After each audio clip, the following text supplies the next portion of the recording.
Nainital Udham Singh Nagar Lok Sabha seat से एक बार फिर से टिकट मिलने के बाद केंद्रीय रक्षा एवं पर्यटन राज्य मंत्री अजय भट्ट पहली बार किच्छा पहुंचे, जहां भाजपा कार्यकर्ताओं ने उनका जोरदार स्वागत किया। कार्यकर्ताओं ने भरोसा जाहिर किया कि ये चुनाव तो हम ही जीतेंगे और अपना नारा दोहराया, अब की बार 400 पार। लोकसभा टिकट मिलने के बाद पहली बार अपने संसदीय क्षेत्र पहुंचे अजय भट्ट ने सबसे पहले प्रतिपक्ष संवाद से बात करते हुए अपनी उपलब्धि और योजनाओं के बारे में बताया। भाजपा कार्यकर्ताओं ने जय श्री राम के नारों के साथ अजय भट्ट का स्वागत किया। इस दौरान प्रदेश कार्यकारिणी के सदस्य महेश खुलबे, क्षेत्र पंचायत सदस्य रामपुर रोड संदीप मेहरा, पूर्व क्षेत्र पंचायत सदस्य रामपुर रोड हरीश नेगी, कोषाध्यक्ष भारतीय युवा मोर्चा मुखानी मंडल करण मेहरा, आकाशदीप अनमोल, दीप संधू, ललित शर्मा सहित अनेक कार्यकर्ता मौजूद रहे। जब पिछली बार नैनीताल उधम सिंह नगर लोकसभा सीट में चुनाव हुए तो पूर्व मुख्यमंत्री हरीश रावत को अजय भट्ट जी ने यहाँ से हराया था। तो इस बार जो भी प्रत्याशी होगी वह भी बड़े अंतराल से लगभग 3,40,000 से 3-4 वोट कम थे। तो इस बार कितने वोटों से जीत तय होगी इस लोकसभा सीट में? मुझे तो लगता है वोट का अंतर इस बार जो पिछली बार के अपेक्षा काफी बड़ा रहेगा। जिस हिसाब से विकास हुआ है उस हिसाब से वोटों का अंतर भी आएगा। और जहाँ तक बीजेपी और कांग्रेस का सवाल है, बीजेपी हमेशा ही आगे रही इन चीज़ों में जो विकास के कार्य होते हैं। कांग्रेस में विकास के कार्य बहुत कम किए हैं, इसमें ऐसे कांग्रेस आज की डेट में पिछड़ गया है। वो बीजेपी जो है अपना कार्यकाल को आगे बढ़ाते हैं, विकास करते हैं। जी, उत्तराखंड की 5 लोकसभा सीटें हैं। 5 लोकसभा सीटों में इस समय बीजेपी का ही कब्जा है और फिर इन 5 लोकसभा सीटों में कौन जीतेगा ये देखना तो दिलचस्प होगा। और चुनावों की तैयारियां तेज हो गई हैं और थोड़ी ही देर में यहाँ पर आज इस किच्छा की धरती में अजय भट्ट आने वाले हैं और यहाँ पर कार्यकर्ताओं में भारी उत्साह देखने को मिल रहा है। जैसे ही वो आते हैं उनका स्वागत करेंगे और बड़ा जोश जो है यहाँ पर आपको दिखाई देगा और बड़ा राममय माहौल भी बना दिया गया है, क्योंकि यहाँ के जो कार्यकर्ता हैं वे जय श्री राम के नारे लगा रहे हैं। अब की बार 400 पार, अब की बार 400 पार, अजय भट्ट जिंदाबाद, जनता पार्टी जिंदाबाद, जिंदाबाद। जय श्री राम, जय श्री राम, जय श्री राम, जय श्री राम, जय श्री राम, जय श्री राम। हमारे साथ इस समय अजय भट्ट जी हैं। पार्टी ने इस बार आप पे फिर दोबारा भरोसा जताया है, तो क्या कुछ कहना चाहेंगे?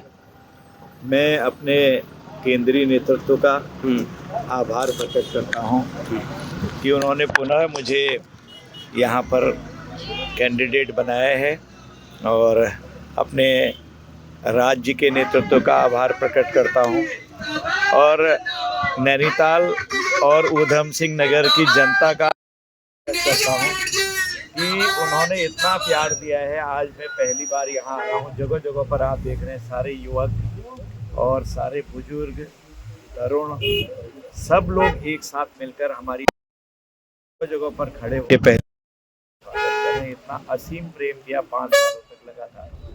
कोरोना के दौर में थोड़ा सा सबको झटका लगा हम लोगों को और आना जाना कम रहा, लेकिन हमारे कार्यकर्ताओं ने सेवा ही संगठन है इस मुद्दे पर काम किया। हमने अस्पतालों में जाना, मरीजों से मिलना और तो और पीपीपी किट पकड़ के पहन के भी हम लोग हॉस्पिटल्स के अंदर गए। हमारे कार्यकर्ता हम लोग उस समय थोड़ा आवत जावत कम रही, लेकिन 5 सालों में अगर कोरोना का थोड़ा सा समय निकाल दिया जाए तो जिस तरह का प्रेम लगातार लोगों का मिलते रहा, उसके लिए मैं विशेष आभारी हूँ। और जो मोदी जी के प्रति आज छोटे बड़े मध्यम और उनसे बड़े सारे लोगों का प्रेम है, वो देखते ही बनता है। मैं तो सबसे यही कहता हूँ कि 20-25 लाख की जनसंख्या में हर घर पहुँचना, हर गली मोहल्ले पहुँचना दिक्कत होती है, लेकिन फिर भी मैंने कोशिश करी कि अधिकतम जगहों पर पहुँचूँ। मतलब यह है कि मैं कहीं बैठा नहीं रहा, एक एक क्षण का उपयोग किया है और उसमें भी कोई अगर गलती हो गई हो किसी को, मेरी वाणी से, मेरे कामों से नहीं हो पाया हो, यद्यपि मैंने बहुत सारे काम खींचे हैं। मैं अगर आपको दिखाऊं तो 300-400 करोड़ से भी ज़्यादा के काम मैंने एक हिसाब लगा रहा था, वो खींचे हैं। उसका पूरा मैंने लिखित भी ब्यौरा बनाया है, केंद्र से लाए हैं। इतना बड़ा जमरानी बांध बन गया, इतना बड़ा एम्स हम यहाँ पर ले आए हैं। सड़कों का तो अंबार लगा दिया है केंद्र से। जो सड़क कहीं नैनीताल के लिए आपने देखा 700 10 करोड़ की अभी अभी हम सड़कें लाए हैं, और उसका जो ऊपर रोपवे बनती है वो तैयार हो जाएगी इसी साल, उसका भी उद्घाटन माननीय मोदी जी ने कर दिया है। और बाईपास तो इतने बना दिए, यही रुद्रपुर में 1100 का बना दिया, 400 कुछ का अभी हमने रामनगर काशीपुर वाला अभी उसका शिलान्यास करवाया है। अब आप सीधे नजीमाबाद जा सकते हैं बाहर से, एक से एक इंस्टीट्यूट ले आए हम, एक हब बना रहे हर विधानसभा, और मेरे पास सब पर्चा है। तो इसके बावजूद भी कहीं पर अगर गलतियां हो गई हों मुझसे, मैं अपने क्षेत्र की जनता से कहता हूं कि मुझे माफ़ करना, मतलब मेरी सज़ा मोदी जी को नहीं मिलनी चाहिए। नहीं, पिछली बार जब चुनाव हुआ था तो जब एक भी वोट खराब हो जाएगी तो देखिए आज विश्व में भारत की साख जो बनी है मोदी जी की वजह से। 2014 की स्थिति देखिए, 2014 के बाद की स्थिति देखिए। तो इसलिए मेरी सज़ा मोदी जी को नहीं मिलनी चाहिए कि उनका एक भी वोट खराब नहीं होना चाहिए। जो वोट आप कमल के फूल पर लगाएंगे वो सीधे मोदी जी को जा रहा है। एक सीट बढ़ेगी और 400 पार जो आप नारा लगा रहे हैं वास्तव में हो जाएगा। कार्यकर्ताओं का उत्साह देख के ही पता चल रहा है कि 2024 में इस लोकसभा सीट में क्या कुछ होने वाला है। हमारे साथ इस समय बात करने के लिए सबसे पहले आपको मिलाते हैं प्रदेश कार्यकारिणी के सदस्य हैं महेश खुलवे जी। बहुत बहुत स्वागत सर आपका। तो 2024 में फिर एक बार भारतीय जनता पार्टी ने वर्तमान सांसद अजय भट्ट जी पर भरोसा जताया है, किस रूप से देखते हैं आप इसे?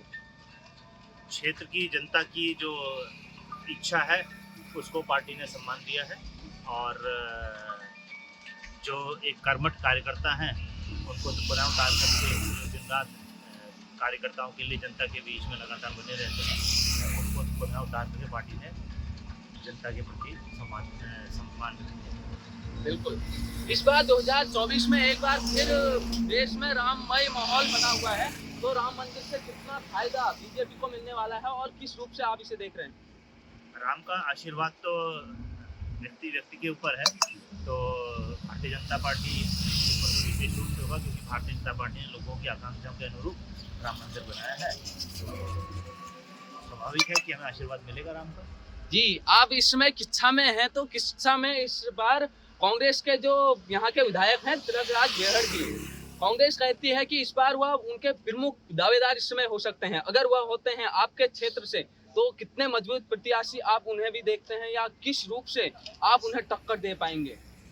देखिए, जन जन का समर्थन जो है भारतीय जनता पार्टी के साथ है, और बच्चा ये बोल रहा है कि भारतीय जनता पार्टी की जो नीतियां हैं, भारतीय जनता पार्टी की जो राष्ट्र के प्रति संकल्प है, हम उसके साथ हैं, तो स्वाभाविक रूप से भारतीय जनता पार्टी और भारतीय जनता पार्टी का उम्मीदवार ही सशक्त होगा। मतलब यहाँ से अगर तिलकराज गेहड़ कांग्रेस के उम्मीदवार लोकसभा में हो भी जाते हैं, किच्छा के वोट जो होंगे आप बीजेपी को ही दिलवाएंगे?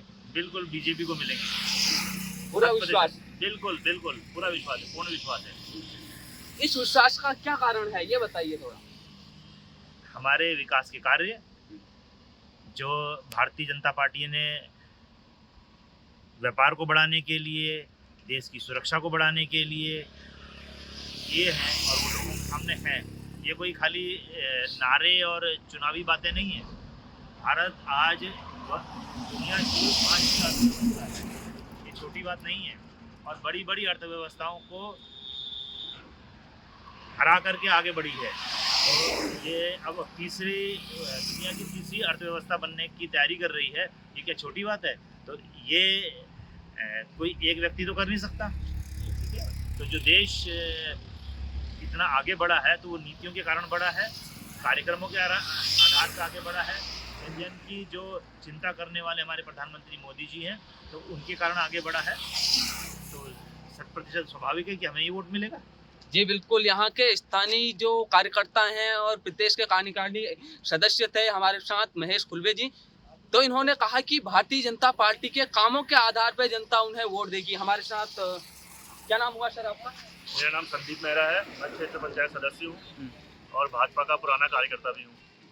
तो 2024 में किस रूप से देख रहे हैं आप इन चुनावों को?